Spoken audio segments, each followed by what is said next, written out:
Au cœur du débat. Au cœur du débat. Au cœur du débat. C'est votre émission sur la 101.4. Retrouvez du lundi au jeudi les acteurs politiques et ceux de la société civile qui s'expriment sur la vie de la nation. Sur la 101.4. Bonjour à toutes et à tous, il est 10h05 ici à Conakry. Bienvenue à l'écoute de votre émission au cœur du débat. Pour ce début de semaine, comme annoncé, nous recevons pour vous Madame Marie-Madeleine Djubaté, politicienne. Nous n'allons pas tarder, on va tenter de la joindre au téléphone depuis Paris. Bonheur FM. Madame Marie-Madeleine Djubaté, bonjour. Bonjour Monsieur Timbi, je vous remercie donc de me recevoir dans votre radio et je remercie également vos éditeurs qui écoutent en fait votre radio, la radio Bonheur. Merci à vous. Je rappelle que vous êtes la présidente du parti Rassemblement pour la paix et le développement RPD et candidate à l'élection présidentielle de 2015. Merci donc de répondre à nos questions. On va commencer directement. Vous êtes loin de la Guinée, vous êtes à Paris depuis quelques années maintenant. Mais quel regard portez-vous sur la situation politique et sociale du pays? D'abord, je voudrais juste rectifier, je suis à Paris, mais pas depuis quelques années, je suis retourné quand même en Guinée. Ça, c'est la première chose. Et puis, je reste pas simplement à Paris. La Guinée est un grand pays, il y a beaucoup de choses à faire. Et donc, il faut convaincre des investisseurs, il faut convaincre des institutions, il faut convaincre des gens que je serai demain la bonne candidate pour développer notre pays. Et donc, c'est ce que je fais loin de la Guinée aujourd'hui, je tiens à le préciser.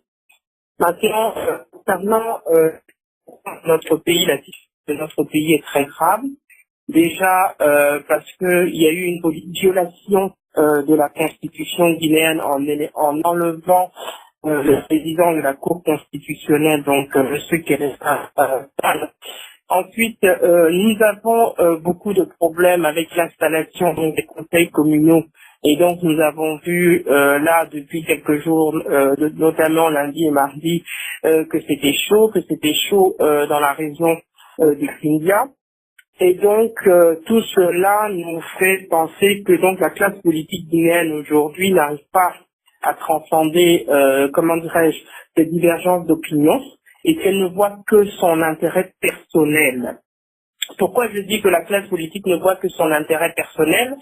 Il était bien évident qu'elle est aux élections communales avec un fichier qui n'avait pas été assaini dès le départ allait créer des problèmes.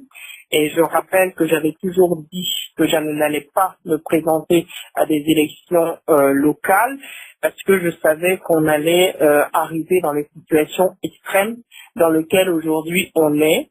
Et on se demande s'il y a une démocratie dans notre pays.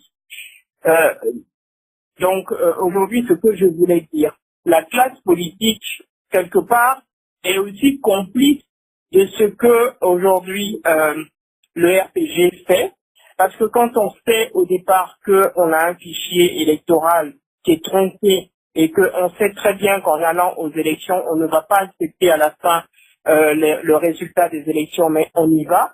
Et après, il y a des problèmes au moment donc disons des résultats. On s'assied à la table des dirigeants et qu'on dit qu'on est d'accord donc pour se partager des mairies.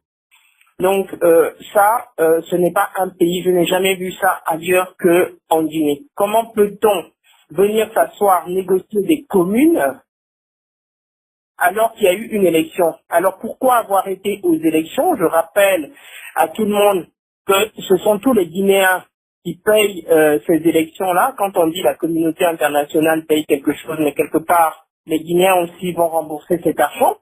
Donc, quand on va à une élection en sachant ce qui va se passer, je pense que la classe politique, toute la classe politique aujourd'hui a sa part de responsabilité dans ce qui se passe.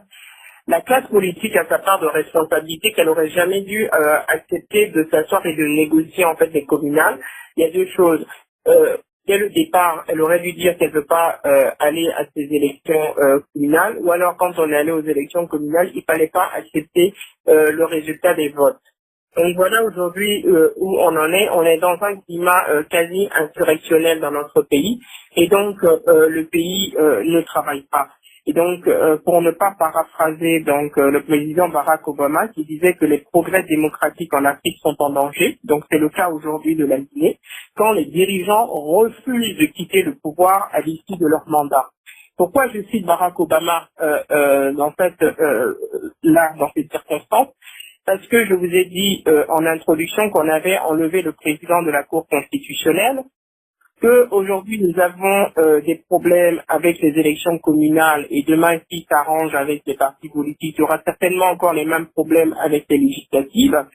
Donc c'est parce que aujourd'hui le pouvoir en place est en train de préparer en fait un hold-up électoral, est en train de vouloir violer la constitution guinéenne, est en train de préparer le troisième mandat du président de la République. D'accord, madame. Permettez-moi, on parlera de cette crise à la Cour constitutionnelle, mais je souhaiterais juste vous relancer par rapport à cette crise liée à l'installation des maires et donc des exécutifs communaux. Il y a eu des problèmes, il y a eu des violences ici à Conakry avec des cas de mort, il y a eu des violences aussi à Kindia. Maintenant, comment sortir de cette crise? Vous, quelle proposition avez-vous à faire pour qu'on puisse sortir complètement de cette crise?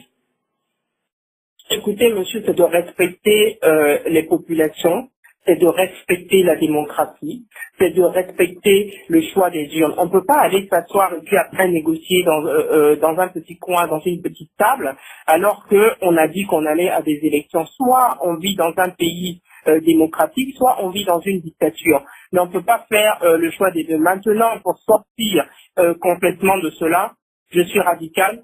Il faut dire clairement que ces élections-là ont été tronquées et il faut recommencer. Il faut commencer par la base, il faut assainir les fichiers. Il faut que les gens aient le courage de s'asseoir et de dire qu'on n'est pas d'accord. Bonheur FM. Voilà, ce que je vois aujourd'hui, je vois des perspectives sombres pour la Guinée. Tout est possible aujourd'hui si ça continue. Et même un soulèvement, je n'exclus pas aujourd'hui un soulèvement populaire si les choses continuent ainsi, parce que je pense que les populations guinéennes sont affligées, sont déçues des politiques, quels que soient les bords. Donc à un moment, j'ai peur de l'avenir de notre pays. Vous avez peur de l'avenir de notre pays. Les positions se radicalisent. Je suis d'accord avec vous. Il y a des propos jugés parfois violents qui sont tenus sur les réseaux sociaux. Mais il y a certains qui pensent que c'est parce qu'il y a l'impunité. Monsieur, l'impunité a toujours existé depuis la mandature du président de la République. Quand il est arrivé au pouvoir, je rappelle que le président avait dit qu'il allait auditer déjà les gens qui avaient participé au pillage du pays. Il ne l'a pas fait. On a le massacre du 28 septembre qui n'est toujours pas réglé. On ne sait même pas si on va juger les personnes qui ont participé au massacre du 28 septembre. Donc nous avons toute une série de choses qui laissent à penser que aujourd'hui le pays vit complètement dans l'impunité. Aujourd'hui, on enlève les gens, on agresse les gens. Il y a l'affaire de Madame Boireau, j'ai oublié de dire. Madame Boireau, on n'a toujours pas retrouvé ses assassins. Donc c'est un pays effectivement qui ressemble aujourd'hui à un Far West, où on ne sait pas si le pays est piloté par quelqu'un. Les gens font ce qu'ils veulent, les gens tuent, ils ont un permis de tuer, et on ne dit rien. Les gens tuent, on ne dit rien. Il y a cette crise aussi, Madame Djoubati, à la Cour constitutionnelle, mais qui semble être tournée. Il y a le président Kéléfa Sall qui a été destitué, remplacé même par Monsieur Mohamed Lamine Bangoura. Quel regard portez-vous sur cette situation au niveau de la Cour constitutionnelle? Certains pensent que ça pourrait ouvrir la voie au président de la République qui pourrait obtenir un troisième mandat. Écoutez, en tout cas, tout laisse à penser que le président est en train de se préparer pour aller vers un troisième mandat.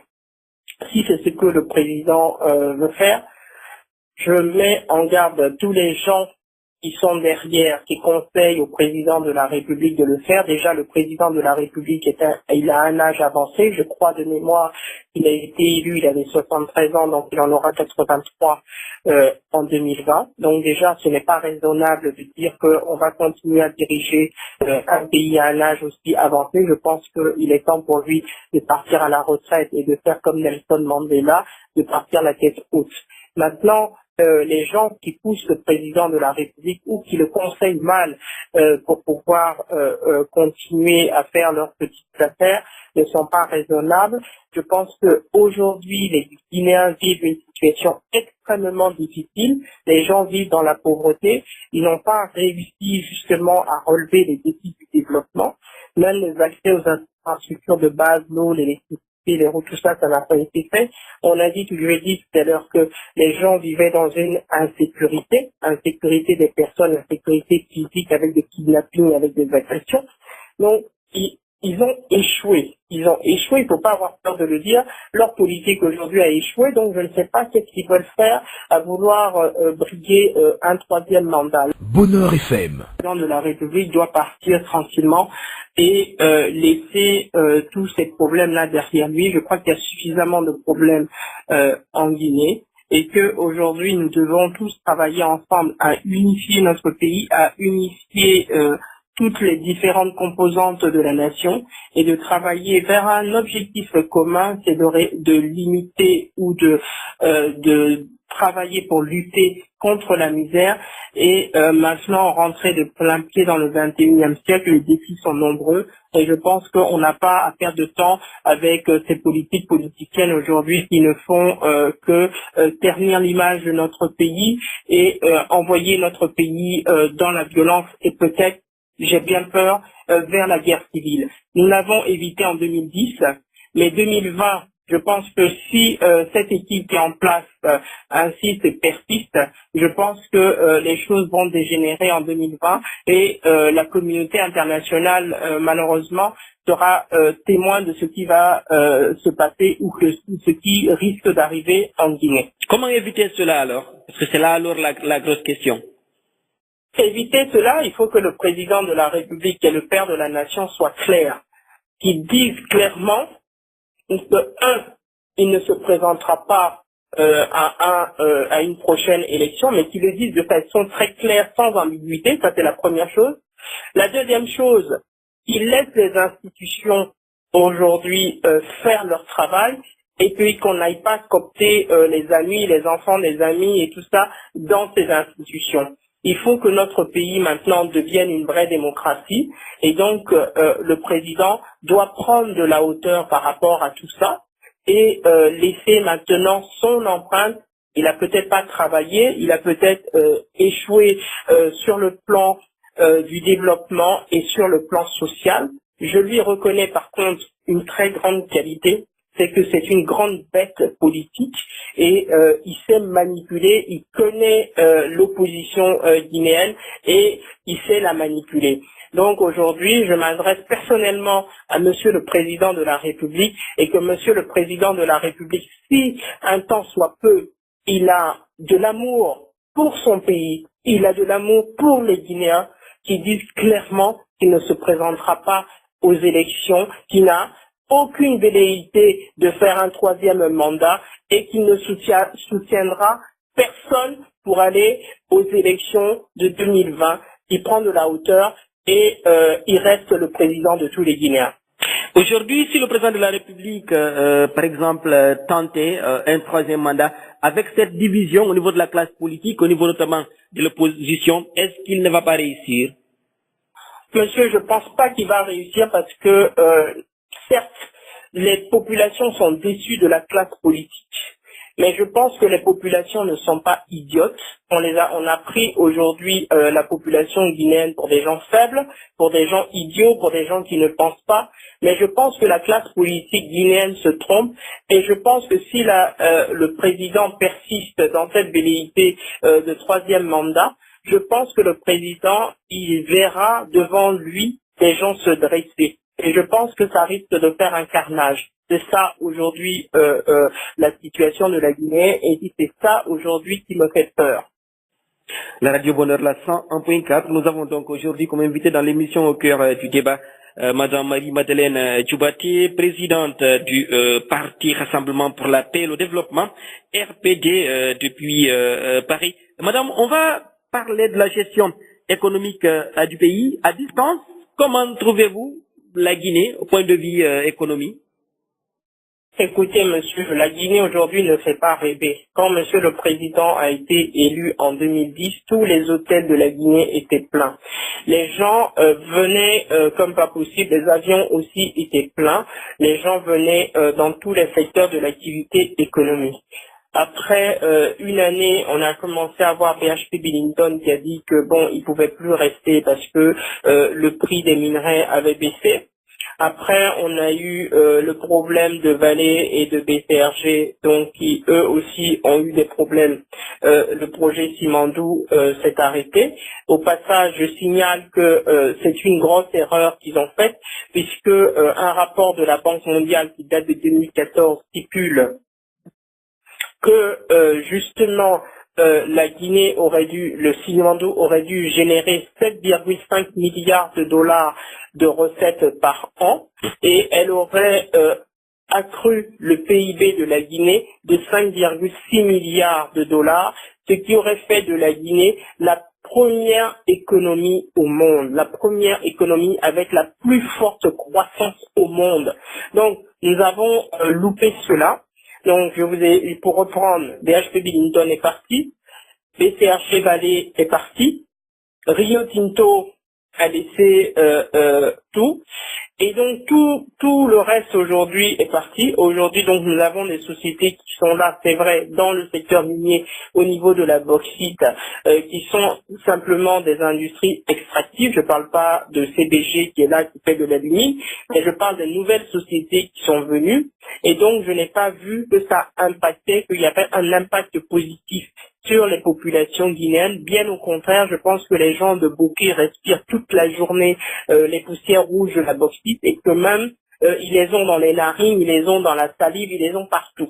Donc je ne vois pas ce que ça a apporté, sinon que des problèmes au niveau de l'environnement, puisqu'on a tout coupé, les températures ont monté, ça a un impact direct sur la région du Fouta, où on a vu aujourd'hui donc le maïs, tout ça, ça n'a rien donné. Ça a un impact aussi sur les animaux. Donc je ne vois pas aujourd'hui ce que ça a donné aujourd'hui. Au contraire, nous avons perdu des milliers d'emplois en faisant partir donc ces grandes sociétés capitalistiques qui étaient sur place.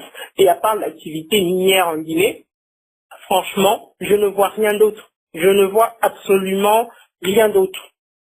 Le président de la République parle toujours de l'agriculture. Il dit avoir investi assez de fonds dans l'agriculture, notamment la culture du coton, la culture du riz, mais aussi des pommes de terre. Pour vous, ces résultats n'ont pas été à la hauteur? Monsieur, vous-même, vous êtes journaliste. Dites-moi avec honnêteté, est-ce que vous avez vu quelque chose? La pomme de terre aujourd'hui a des maladies dans le ça. Les gens ont plein de problèmes. Il n'y a aucun débouché avec la pomme de terre. On n'a même pas pensé à transformer simplement la pomme de terre même en purée. Donc, monsieur, je ne vois pas, peut-être que l'argent, il y a de l'argent qui met pour l'agriculture. Certaines personnes doivent mettre ça dans leur poche parce que vraiment, je ne vois pas sur le terrain ce que ça fait aux populations. Moi, je vais vous donner un exemple très concret, monsieur. J'ai voulu exporter du gombo. Du gombo, un hectare de gombo, je vais vous dire. Aujourd'hui, il y a des semences, ce ne sont pas des OGM, ce sont des semences améliorées. Pour un hectare, il faut 7 kilos de semences de gombo.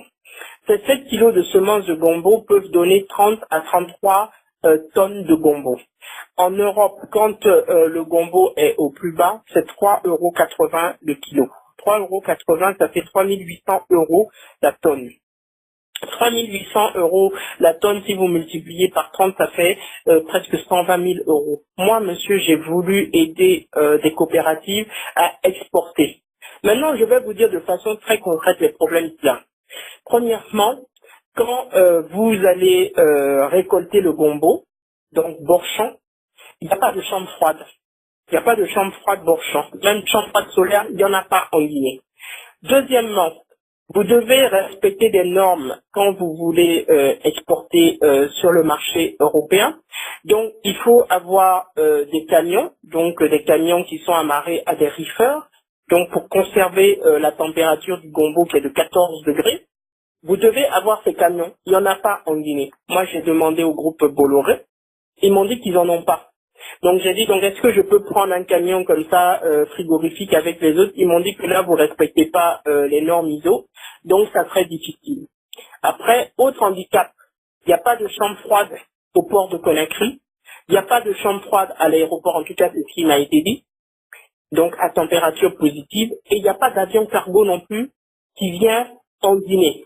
Donc ce que je veux vous dire par là, c'est que tout ce qu'ils font est destiné à l'industrie minière. Quand ils sont en train de dire, ils sont en train de travailler pour l'agriculture, moi je vous dis que c'est archi faux.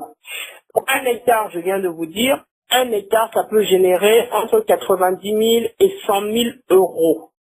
1 hectare de gombo. Et donc je ne vais pas m'appesantir sur toutes les autres filières. Ils ne travaillent pas ou alors ils ne savent pas travailler. C'est soit l'un, soit l'autre. Mais en tout cas, ils n'ont rien fait. Alors, c'est quoi réellement le problème du président de la République? C'est un choix de personne? C'est une mauvaise politique économique? C'est quoi réellement le problème, selon vous? Écoutez, monsieur, le président, je vous l'ai dit, il est fort politiquement. C'est une vraie bête politique. Il connaît les hommes. Il sait comment manipuler les gens. Par contre, le président n'est pas un économiste. Ce n'est pas non plus, il n'a pas une équipe en tout cas qui a des idées pour développer la Guinée, parce qu'aujourd'hui, ce qui manque à la Guinée, ce sont des idées. Ce sont des idées novatrices. C'est comment on va organiser les filières, c'est comment on va organiser les départements. Si vous prenez même l'industrie touristique, comment on veut organiser le tourisme et tout ça, quel genre de tourisme on veut, tout ça, ils ne savent pas. Donc, moi, je pense que les gens en Guinée font de la politique. On accède au pouvoir en pensant qu'on fait juste de la politique et ça suffit. La politique, je dis, est l'apanage des pays riches. Ce n'est pas l'apanage des pays pauvres. Les pays pauvres doivent se concentrer sur des problèmes qui sont des problèmes de développement. Ils doivent se concentrer sur des problèmes de sécurité alimentaire. Si aujourd'hui nous cultivons, si nous exportons du riz, ce n'est pas normal. Nous devons cultiver du riz. Ils vont vous dire qu'on n'a pas de plaine aménagée, qu'on n'a pas de tracteur, qu'on n'a pas de ceci, qu'on n'a pas de cela. C'est vrai, mais c'est faux. Quand on était dans l'Antiquité, les gens, ils cultivaient comment? Ils n'avaient pas de machine, ils n'avaient pas d'électricité. Si on dit que 70% de la population guinéenne est une population rurale, et si je pars sur la base qu'on est 12 ou 13 millions d'habitants, donc si je prends simplement un quart de cette population de 12 millions d'habitants, et que je dis que 3 millions de Guinéens vont cultiver du riz, on va leur dire à chacun de ces gens, de ces paysans, chacun n'a qu'à cultiver un demi-hectare. Je n'ai pas dit 1 hectare, j'ai dit un demi-hectare. Parce qu'avec un demi-hectare, il n'a pas besoin de tracteur, il n'a pas besoin de machine, il peut prendre un bœuf et une charrue pour cultiver ce riz. Maintenant, supposons que sur ce demi-hectare-là, il a un minimum de 2 tonnes à l'hectare, ce qui est un rendement extrêmement faible. 2 tonnes à l'hectare. Ça veut dire que sur ces 3 millions-là, 3 millions de personnes, ils vont cultiver 1,5 million d'hectares. Maintenant, s'ils font 2 tonnes à l'hectare, ça fait 3 millions de tonnes de riz, monsieur, qui seront cultivées. Après, c'est à l'État de mettre en place une usine qui vont récolter le riz, ils vont décortiquer le riz, ils vont trier le grain, ils vont le laver, calibrer, blanchir le riz, polir ou l'étuver s'ils veulent, et puis mettre en sachet. Donc pour ça aussi, il faut des silos. Il faut des silos pour conserver le riz. Donc il y a des silos aujourd'hui où les rats et les cafards, tout ça ne vont pas aller. Ce sont des silos qui sont conçus de façon à ce qu'il n'y ait pas du tout d'oxygène, donc avec du gaz carbonique. On est obligé de rentrer là-dedans avec un masque. Donc on peut conserver le riz ainsi pendant 5 ans. Et pour ça, il faut s'intéresser aux filières. Il ne faut pas rester assis dans son bureau. Quand on est un ministre de l'Agriculture, monsieur, on ne s'assied pas dans son bureau. Comment dirais-je, les ingénieurs agronomes ne sont pas des gens de bureau, mais ce sont des gens de terrain. Donc, il faudrait peut-être changer la donne et avoir plus de gens maintenant de terrain. Il faudrait peut-être mettre aussi en place des systèmes de vulgarisation, des systèmes de formation, rester au plus proche du paysan. La même chose pour l'élevage, monsieur. Nous avons nos bœufs, notre vache Ndama qui est petite au garrot, qui fait 250 kilos et qui produit que 0,99 litres de lait. Donc, on ne peut pas assurer pleinement la sécurité alimentaire et produire du lait avec ces vaches. Mais par contre, puisque je sais qu'ils vont souvent au Brésil, mais je me demande pourquoi ils ne font pas une coopération avec le Brésil en matière bovine, puisque le Brésil est le premier producteur mondial de viande et que le Brésil a les mêmes climats que nous, c'est-à-dire ils vivent en climat subtropical humide, donc leurs animaux ont les mêmes maladies que nous, les maladies parasitaires, les tiques et tout ça, ils connaissent.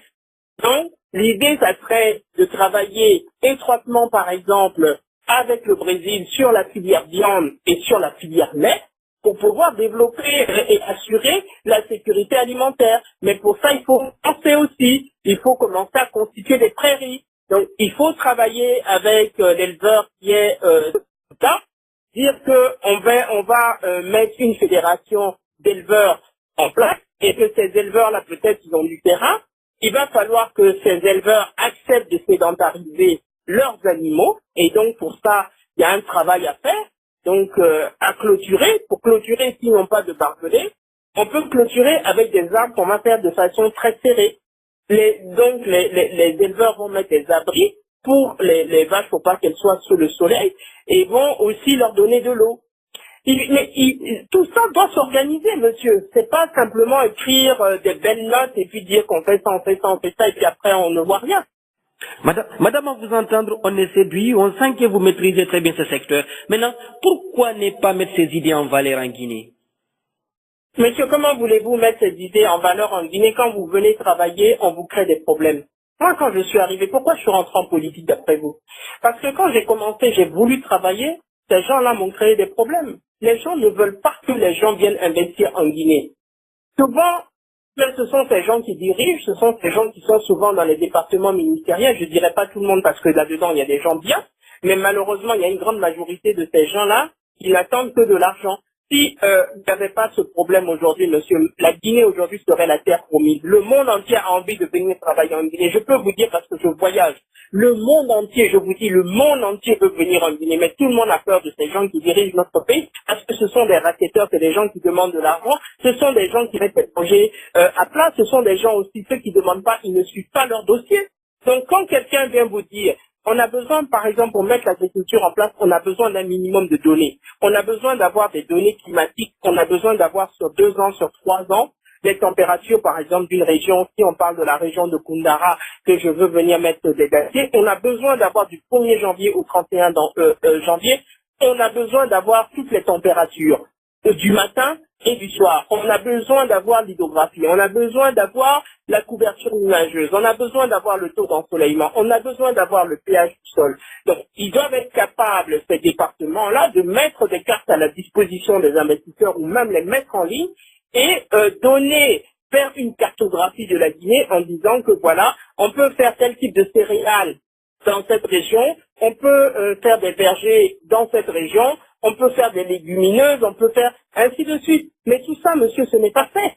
Et ça, ce n'est pas l'investisseur qui va venir faire le soirée, ça coûte beaucoup d'argent et c'est surtout, ça demande beaucoup de temps. Donc, ce sont les départements ministériels qui doivent être capables de mettre ces genres d'informations à la disposition des investisseurs.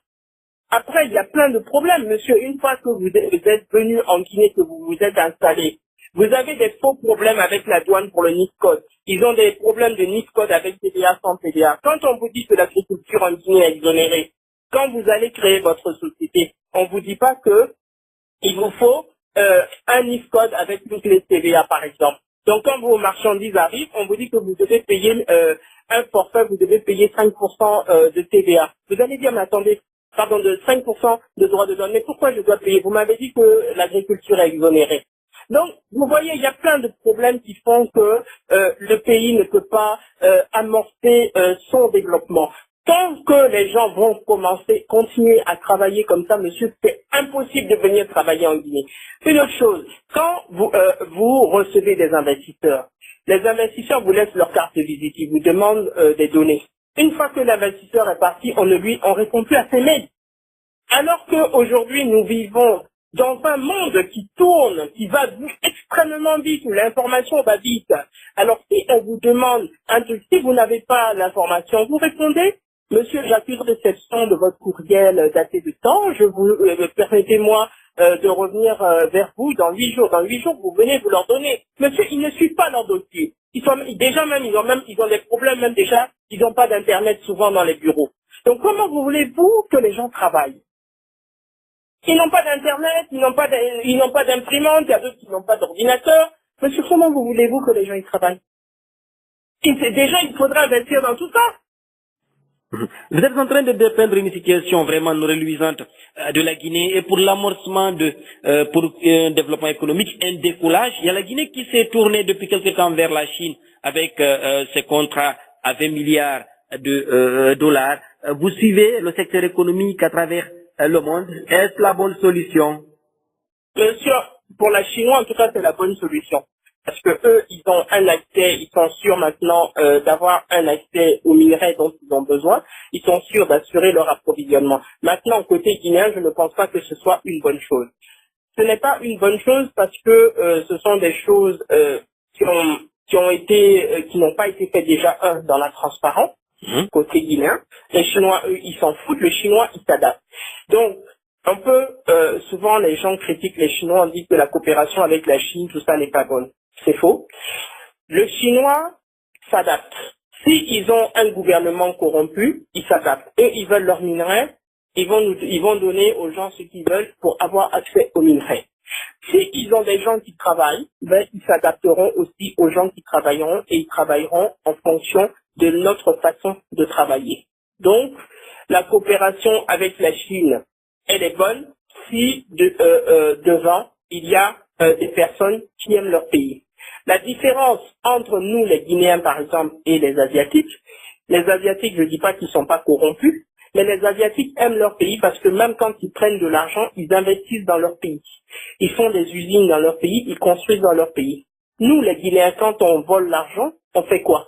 On va mettre l'argent, d'abord, en premier, on va acheter des appartements en France, aux États-Unis, on achète des belles maisons là-bas.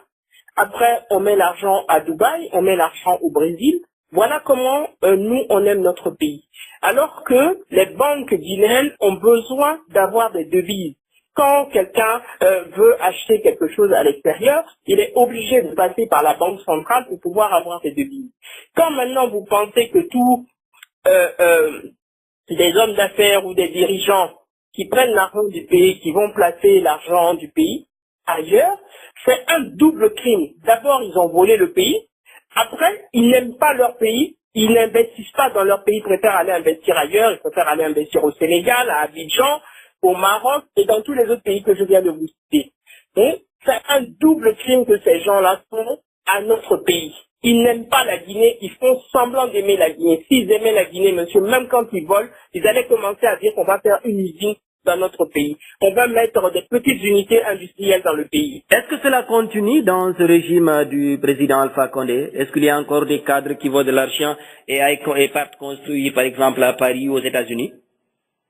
Mais écoutez, moi je ne peux pas dire de façon affirmative que, puisqu'il faut des preuves pour dire que telle personne paie.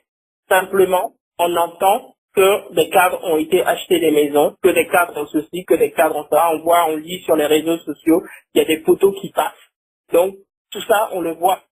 Tout ça, on le voit. Reparlons un peu de questions minières avec cette forte augmentation de la production nationale qui est passée de 19 millions de tonnes à 48 millions cette année 2018, mais cela n'impacte pas le quotidien des citoyens. Pourquoi ce paradoxe?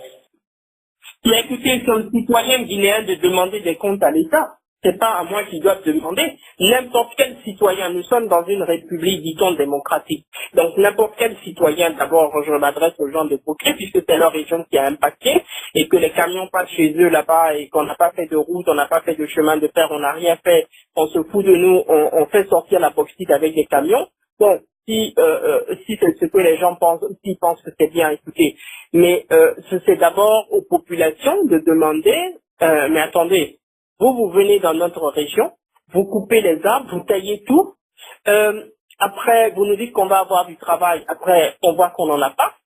En tout cas, il y a très peu de sociétés qui travaillent, mais personnellement, tous les jeunes de Bouquet, ils ne travaillent pas.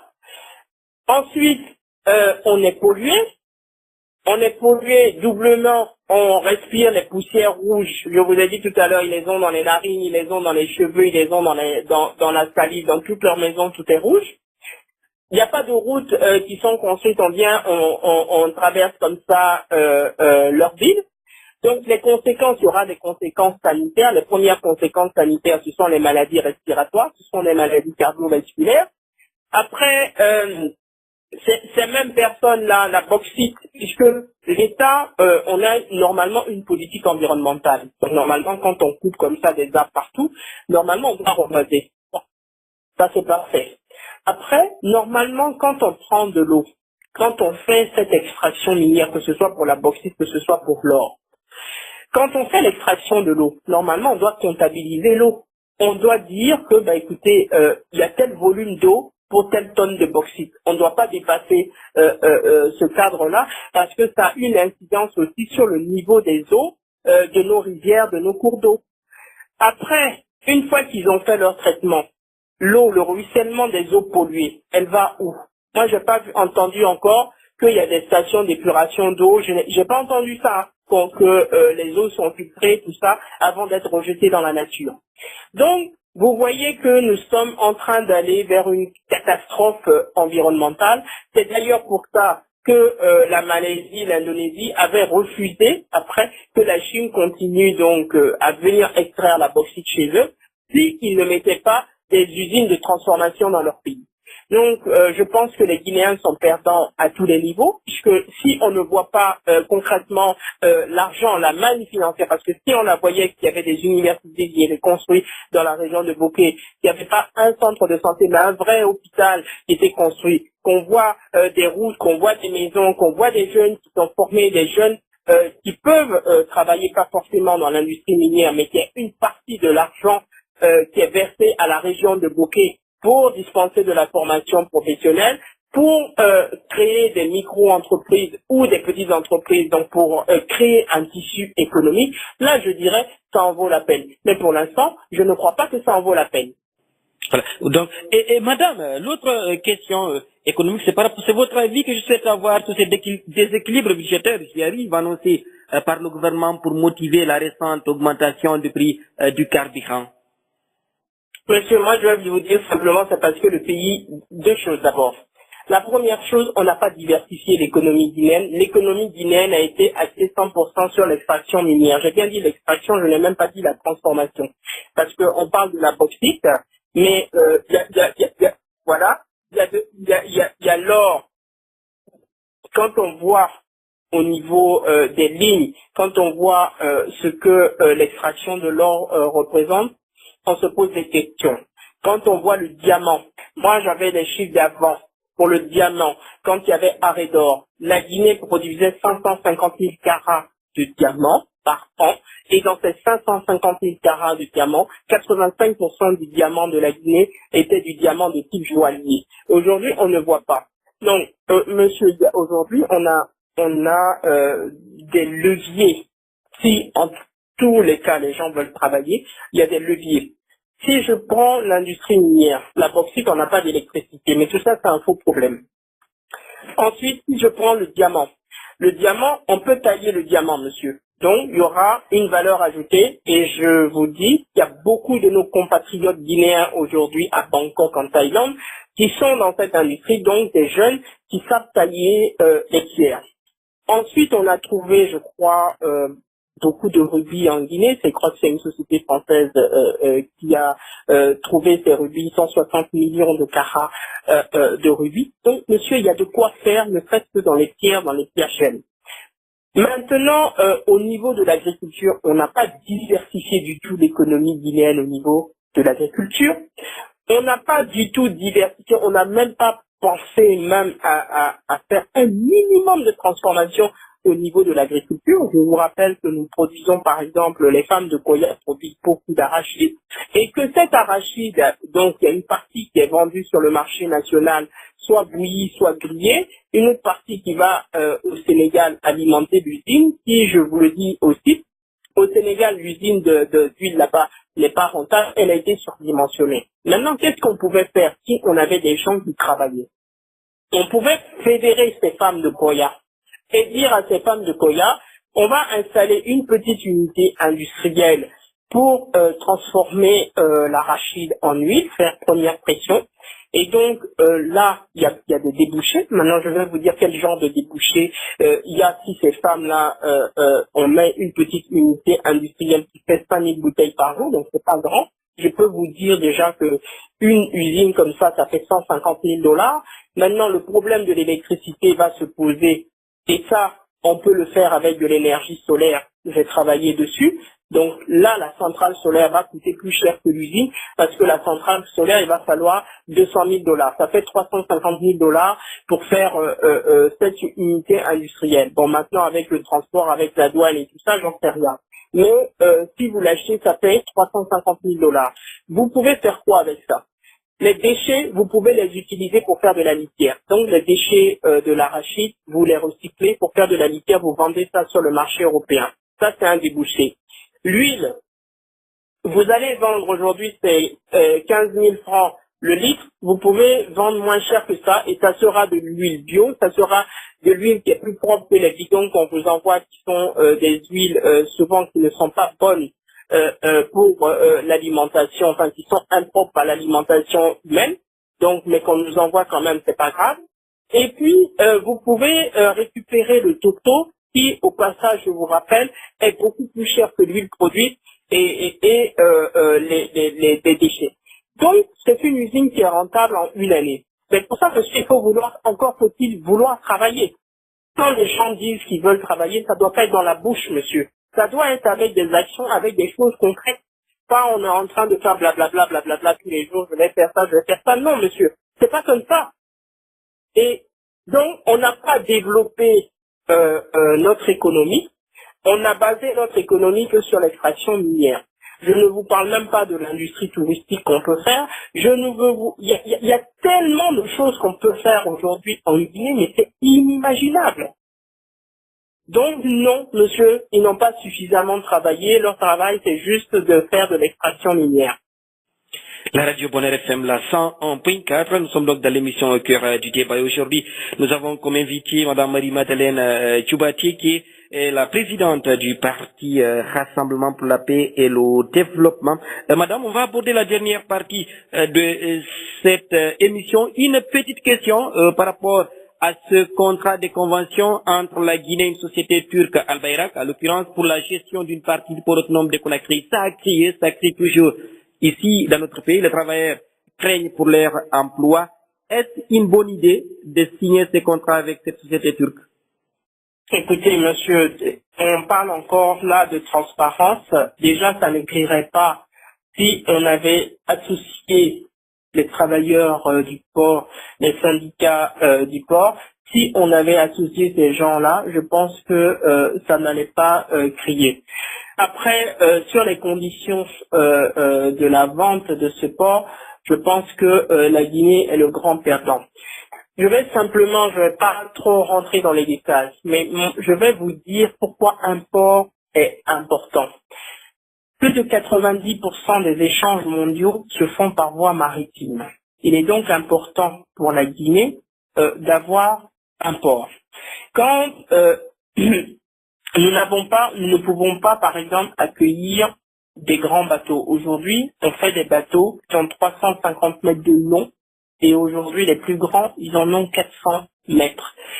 Si la Guinée n'est pas, c'est-à-dire que s'il n'y a pas les investissements nécessaires pour moderniser notre port, pour agrandir les quais qui vont réceptionner les bateaux, si nous n'avons pas de plateforme aujourd'hui pour récupérer tous ces frais, la Guinée va être un pays considéré plus tard comme un pays qui n'a pas d'accès à la mer. Pourquoi? Parce que nous ne serons pas suffisamment concurrentiels, donc nous ne pourrons pas affronter par exemple le port d'Abidjan ou le port de Dakar. Donc nous serons un petit port, un port mineur qui va s'occuper que des petites extractions minières, et ça même d'ailleurs ça se fait très peu sur Conakry, ça se fait de l'autre côté là-bas vers Kamsar et Sangaredi. Donc on a un danger, d'autant plus que nous n'avons pas de port en eau profonde à Conakry. Je rappelle que pour avoir un port en eau profonde, il faut avoir un tirant d'eau, c'est-à-dire une profondeur d'au moins 15 à 16 mètres. Et donc aujourd'hui, les gros bateaux qui viennent, ils ont des tirants d'eau de 19 mètres. Nous n'avons pas. Le port en eau profonde d'Abidjan, par exemple, se trouve à 5 kilomètres des côtes. Ce n'est pas le cas de la Guinée. Donc, il y a des investissements à faire si nous voulons devenir demain une grande puissance régionale. Donc je pense que nous avons des gens qui voient les choses à court terme, mais qui n'ont pas de vision, qui n'ont pas la vision d'avoir un grand pays, une grande nation, et d'avoir un pays qui compte. Je dis encore, ce n'est pas du nationalisme, ce que je vais dire. La Guinée est le plus grand, aurait dû être le plus grand pays de la sous-région.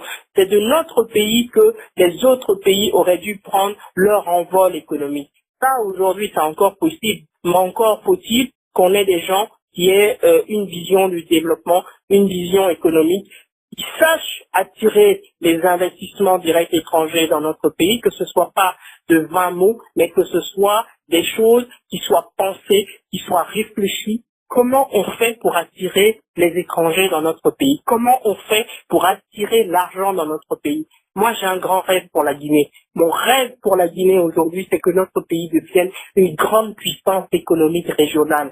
C'est de pouvoir attirer, d'être fier de dire que je suis capable d'attirer des investissements de 100 milliards de dollars, de 200 milliards de dollars, de 300 milliards de dollars. Je serais fier de dire demain que mon pays a le LIFI dans tout le pays et que aujourd'hui la Guinée est rentrée de plein pied dans le 21e siècle parce que nous avons le LIFI, donc nous rentrons directement dans la 5G. Je serais fier de dire demain que dans notre pays, nous avons réussi le pari de lutter contre la corruption, pas en mettant des gens en prison, pas en légiférant tout le temps parce que ça ne sert à rien, mais en travaillant avec des sociétés, en travaillant avec des sociétés qui sont sur la plage, je dirais par exemple Orange, qui fait déjà le transfert de monnaie, mais on va aller beaucoup plus loin, en créant des blockchains, en démonétisant la monnaie dans l'espace public. Je serais fier de dire qu'on a réussi ce pari. Je serais fier de dire que aujourd'hui en Guinée, il y a des jeunes qui taillent le diamant et que c'est grâce à eux aujourd'hui que l'État a de plus en plus de revenus. Je serais fier de dire que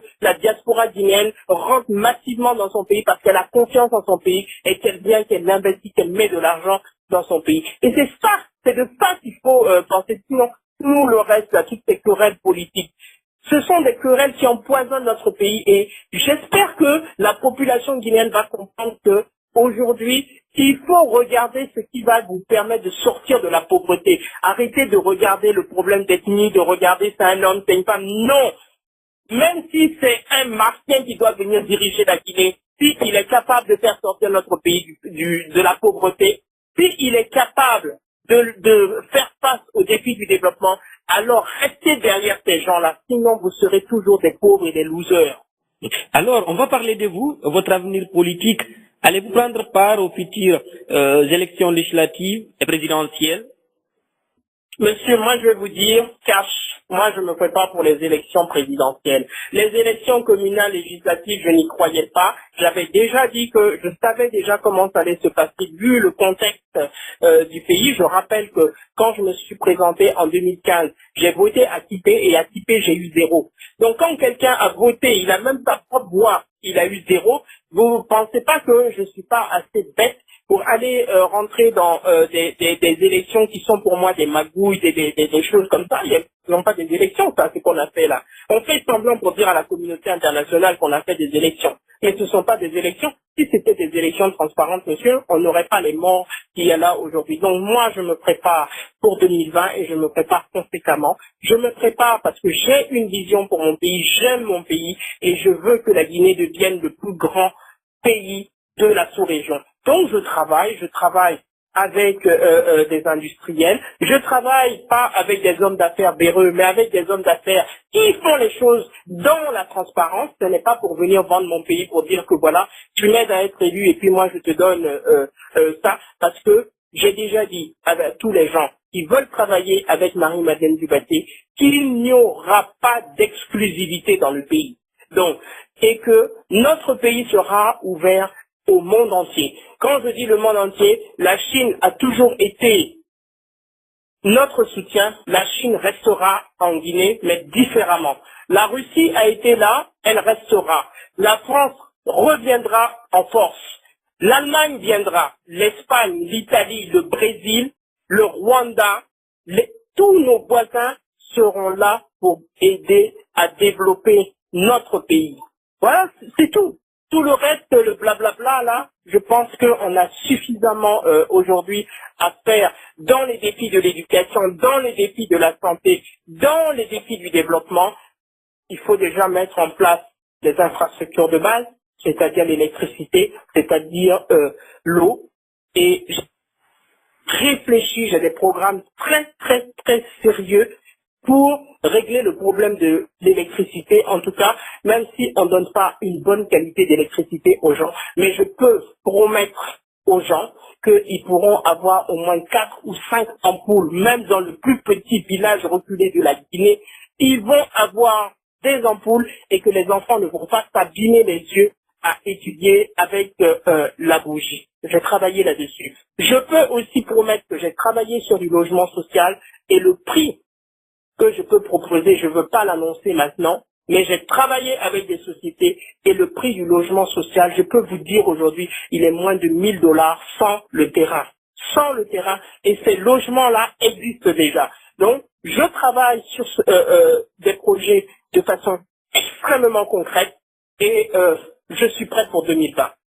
Prête pour 2020, vous avez récemment lancé une coalition avec certains leaders politiques de l'Ansana Fiaté, c'est la plateforme des patriotes pour le réel changement. C'est quel type de coalition? C'est une alliance électorale pour 2020? C'est une alliance politique parce que pourquoi nous avons fait cette alliance? Nous nous sommes assis et puis nous avons constaté que le pays allait mal. Le pays va mal parce que le pays est mal gouverné. Le pays est mal dirigé. Donc, nous avons fait une alliance avec tous ceux qui ne composent pas aujourd'hui avec le pouvoir en place.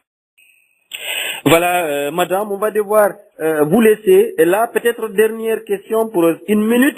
Votre avis sur la gestion du Premier ministre Kassori Fofana, qui est là depuis maintenant quelques mois?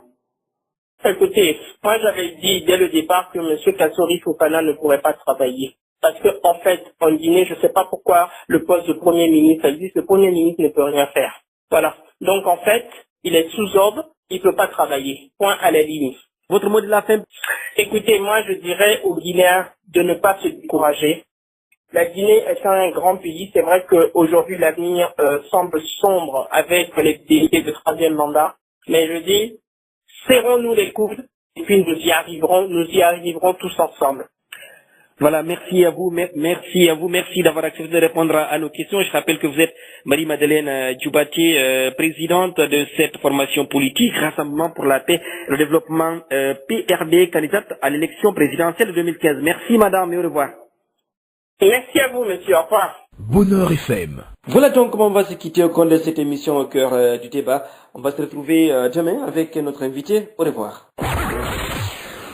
Au cœur du débat. Au cœur du débat. C'est votre émission sur la 101.4. Retrouvez du lundi au jeudi les acteurs politiques et ceux de la société civile qui s'expriment sur la vie de la nation. sur la 101.4.